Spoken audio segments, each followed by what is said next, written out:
where they are at. Sometimes naturally they would tell me how they feel. So they were able to tell me some of the milestones that the bigger girl, now having been over 20 years, you could imagine. There are those girls things, the girls things that you just want to share with the mom. And I found it so easy with our firstborn. We were able to bond, involve me into her life, ask questions of a girl who is growing. And also our son was also able to involve me in his life. And the younger one, who was still in school, still is, was able to even come tell me things, we discussed. So there was no that gap. It ended up being very seamless.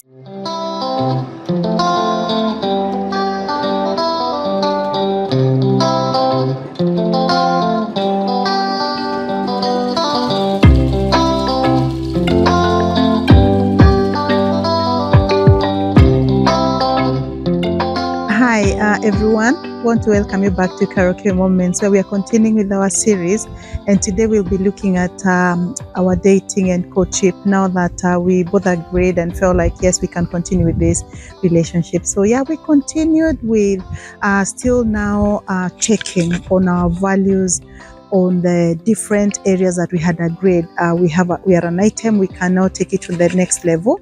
And part of the things that we were looking for was now going outside the two of us, maybe involving our families and getting even to involve Victor served also in his church and was committed to his church. So we also looked at that, how to inform his church, that is his pastors, his ministry workers, and personally I was also looking at that. So even as we moved on, we now knew we are narrowing down towards marriage. And remember, this was still during the COVID time.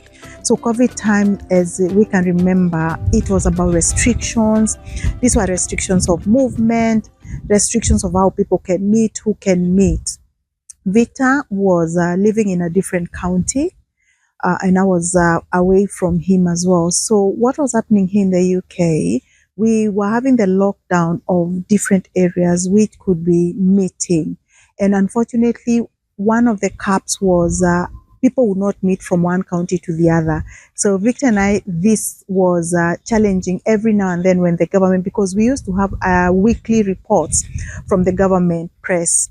So the pressers would be called at least once a week or so. We would be given directions according to the National Health Services, the NHS. It used to be given the data on how the COVID was moving around in the country, the statistics, So we everybody was waiting, and we would be waiting, not necessarily only for the sake of knowing how the COVID-19 pandemic was going on, but also for our sake to know, are we able to meet? And in these moments, this is where one of the things I can encourage people is to know on what you hold on to. In spite of the challenges that would be going on during your dating, what is your value system? Because us, fortunately, communication is one of the things we knew were very important in our relationship. So we were building on it very much. So we invested on our calling. Thank God to internet, at least we were able to do a lot of video a couple of times when we are free during the day, but at least once a day we must talk, update ourselves, continue bonding as a couple that is in courtship. So we continued looking out every time we would get a chance, opening up of the government telling, different counties would meet. So we would travel, get a meeting place, and get to meet. So we also went to a moment where only 6 families would be able to join, only 6 members of people would be able to meet, not more than that. So at least people would meet even from different counties and be able to meet. We took advantage of that. We met once. And as we were moving on, there was this thing that we thought, it's important for us to meet even in familiar ground. So at that time, as we were continuing and weeks are moving on and months, one of the things we thought about is to be able to meet at our unique places to see where people live. I'm going to put a note here. There are times when people end up continue to date very secretively and in a way that they don't even know where the other person lives, what they do. If they just tell you there is a church, you don't even know about a church. So as we were continuing, we felt it was a time that we also wanted to know about where we live. So just to see, he came to my county just to visit. He visited. I also went once to his place where he was living to do, it's very important. And I can put a sharing here because we are a family and we want people to learn. One of my relationships that failed was because I was dating a man who was not very ready to show me where he used to live. And to me, I didn't take it for granted because it's important because if someone has nothing to hide, I feel it's important people to make you be known where you live and what you do. So I invited Victor to my church to come and see where I fellowship. He also invited me to his church to see where he fellowships. We also made a position of we made him. I welcomed him to come to my church definitely, and was met my pastors, my two pastors, a lady and a man, Mr. and Mrs. Met them. I went to his church also. I met his pastors. Why am I giving this? Because during the journey, you do not want to jump any of these milestones. It's important for you to be able to see people in their naturality and how they fellowship, how even they deal with people. So that was part of the things that we invested. Another investment that we did definitely, other than knowing where we live, knowing our churches, because we were already in our church, we were already church, we were already belonging to a church, and a church is like a family. Especially, imagine now you date, you're in diaspora, you date away from home. The only other people who can be like your brothers and sisters is when your pastors can be able to account and say, yeah, this is our member. So for those ones who go to church, I think it's important for you to belong. Does anybody know you? Any ministry worker, your pastors, it's important because in such a time, it's easy for you to evaluate and say, yes, even if this person, I met them virtually, it's important for you to meet their people. Another narrowing down that we did and invested in was family. As I said, Victor introduced me to his children quite early. One of them is in school, two are already out of school and working. So I was able to meet with them on the video. And amazingly, let me say this, those children, we bonded from day one. I felt very welcomed. We were able to be very open. And this is an area that I found, I think generally Nigerians are very respectable. I can say this having come from Kenya. They don't even call people by their names. None of our children has ever called me Karo Kyoi or anything. Even before I did them, I saw them physically, like rather through the video, they just used to tell me on phone. They used to call me mom. So as we met now per video, we met and we were talking. I felt like I even knew these kids. I felt like I knew them. They were very respectable and we continued bonding. I didn't even feel like a step. And up to date, these kids, I don't feel it. We were able to bond. That is why it's important when there are children involved in a relationship and they're in the picture. I think from the word go, when you involve them, it's good to walk along with them, get to understand them.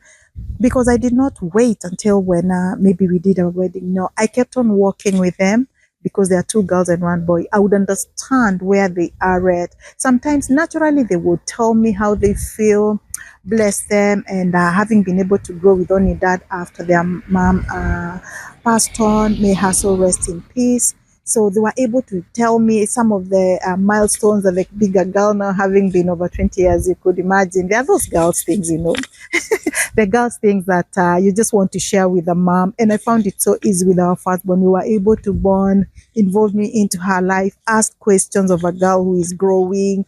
And also our son was also able to involve me in his life. And the younger one who was still in school, still is, was able to even come tell me things we discussed. So there was no that gap. It ended up being very seamless.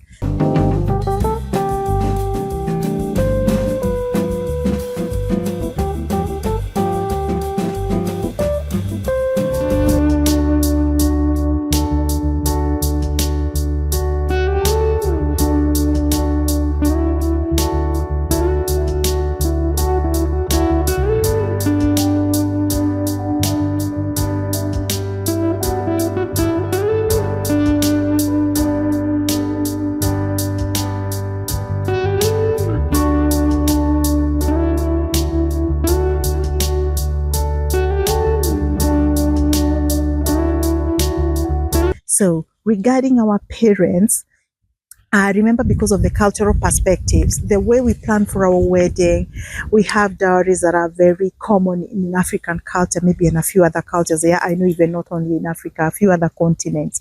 So yes, we are not left behind. So we have negotiations that happen between families because marriage is taken, like in Africa culture, let me say like in Kenya, marriage is not on the wedding day. Marriage is when families also agree, when they get to exchange gifts, to accept each other like a token of appreciation and be able to say yes, like now Victor's family to pledge their commitment to taking from my family a daughter and be their wife. So that is what basically Daria look at. So we discussed about how they do it. A few things were a little bit different, but what happens is where when a man marries a girl from my community, it is them who oblige to what we say. So I was able to share with Victor what was expected of them, the questions, the journey of they are going to meet a representative of the family, because as my parents, they don't just talk, there'll be a representative, and also like his family also, there'll be a representative. So he was able to inform his people. So that is moving along as we are approaching towards looking around onto a date that is going to be convenient when the COVID will be low and we can be able, we thought maybe we can be able to do it in a bigger way, but we felt okay, let's just continue planning. You know where faith works, this is one of them. So imagine we are planning, we don't even know whether me and him will even be able to have a venue in case they lock down again, you know. So we continued, we went online, and we were able to meet. Imagine our parents from Nigeria, his side, they were on, they arranged their representatives of the family, his parents, and a few other relatives. From my side also, I did my parents, my siblings, and they were able to meet. So we had a few negotiations online. We discussed, they agreed. Some pledging was done. Just like in face to face for those ones who come maybe from Kiku culture or would like to know. So there was that. They discussed, they were told my family what it was required. And fortunately, I want to thank God for my family. There before, they used to tell us, even because we are 3 daughters and 1 son in my family. So 1 brother, 3 daughters, 2 other sisters, yeah, to make 4. So I remember my parents used to say, the day we will be getting married, they do not want to sell us. You know, they do not want our dowries to be like selling us. They believe that no man can buy us girls. We cannot be trended. We cannot be equal to any amount. So I was the first one to get married in our family. So I was waiting to see, oh gosh, I don't know how it's going to happen. And it's true, when my families came along, they just came and they repeated it on the video that we were doing, the video negotiations, you know, and they said, yes, that is what they mean. Victor, he's saying he's in love. He wants their daughter, whatever that he feels, he wants to appreciate my family for bringing me up and to give them. They should go and discuss and come. And they were given a date to bring the feedback of what they are giving up for that. What am I saying? Families are also very important. I realized families can break or make when people are in courtship and engaged. Remember, this is a family that has never seen Victor, and his family has also not seen me. One, we couldn't even travel because of the COVID.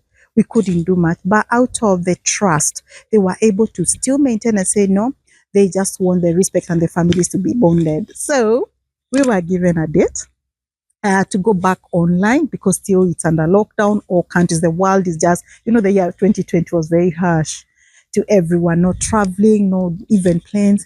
So yeah, we came online again, both families, we discussed, and they said, oh, this is what they are bringing. The person who they had brought as someone representing their family. So talked about it, pledged.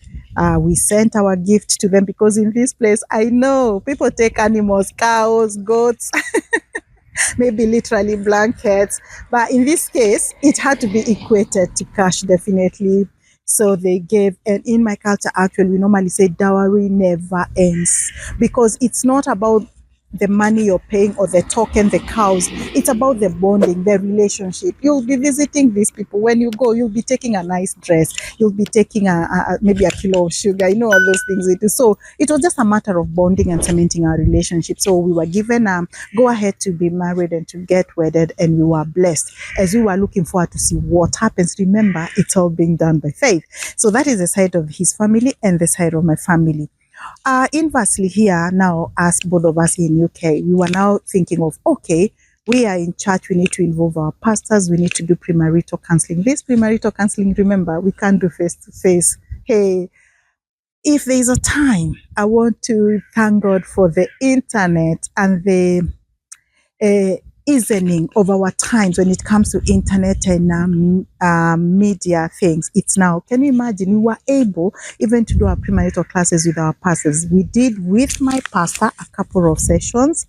We managed, because every week, gosh, remember we are both working. We are having premarital counseling with my pastor, with his pastor. We are still working. COVID is still here harassing us. We can't even, we are trying to coordinate our families back at home. We don't even know how it's going to be. All our other areas, it's all by faith anyway. So my pastor gave us a couple of sessions. We were meeting online. Victor is in a different location. I'm in a different location. My pastors are in their house. So we had a few sessions. They agreed. They said yes. They just encouraged us. Have you involved your family? We said yes. So we involved our families. They told us about children. We said yes. So when they checked all the parameters, definitely guiding us with biblical teachings and guidelines, just to make sure that we understanding this is a holy matrimony, what it means, it's a lifetime, you know, all those things. So my pastor did that. Inversely, Victor is churched as well. So we had to talk to his pastors as well, gave us a few sessions. I think there were fewer. So the next thing that we were to discuss is, okay, we have discussed about that. Where will the wedding take place? Remember, we don't even know whether this venue will be shut down.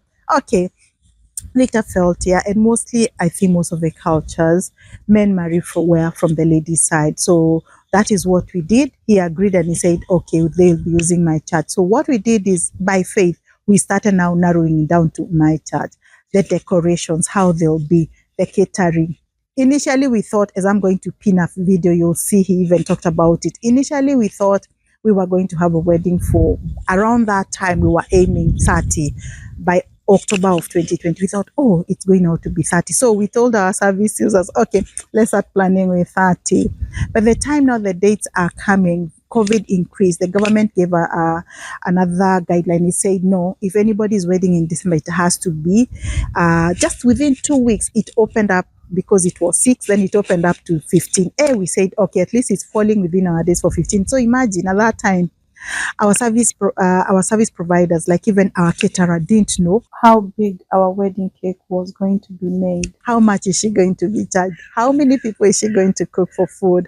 Then also people like photographers, they didn't even know how to charge us. We just told them, please, let's just walk by faith. And they were so gracious. They said, since even there are not so many occasions, they are not really like fully booked, because many people can't even meet, can't even do booking.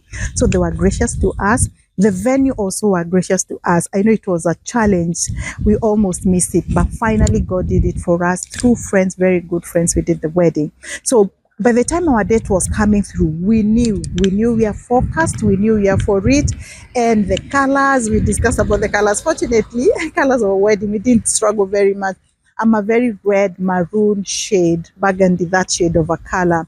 So we discussed with Victor that time, and he said, yeah, he will be doing that. So with 15 people to be part of our guests, remember, we were now even trying to share the people, but I told Victor, okay, we can share the few people that are going to be in our wedding. And I only had to choose my best lady, you know, of the wedding, and the lady who was going to be like in my maids, like only one, and even him, that is what he did. We had a very narrow one. Everybody else, because at that time we had something called bubbles. So if we were going to be 15, if someone left the venue, could only join us to make the 15, but we could not add anybody. So everybody was in that wedding, the 15 people. We felt like they were family members. We knew two were going to go away like our pastors. So we added people to come at the reception. So they went to we did our wedding, we're going to do our video and everything. So in our next, to finalize our series, we are going to try and show you how it was a small, very cozy wedding. Please look out. I don't want to spoil the moment. Just watch out. We are going to show you how it is not about how big, but it's about commitment and pulling ourselves together. Where there is a will, there is a way. We managed. Anybody can manage. What is important is the preparations, because remember, a wedding is a one-day occasion. Work is in the marriage. What goes ahead after that? That is what is important. Hey, have you subscribed in this channel? This is Carol Koi Moments, a channel where we discuss about life conversations. We discuss about everything that helps us to walk easily in this journey of life, because we have a tagline that we say, life is a journey, walk in it. We welcome you. Catch up with the series. Till next time, we love you. Bye.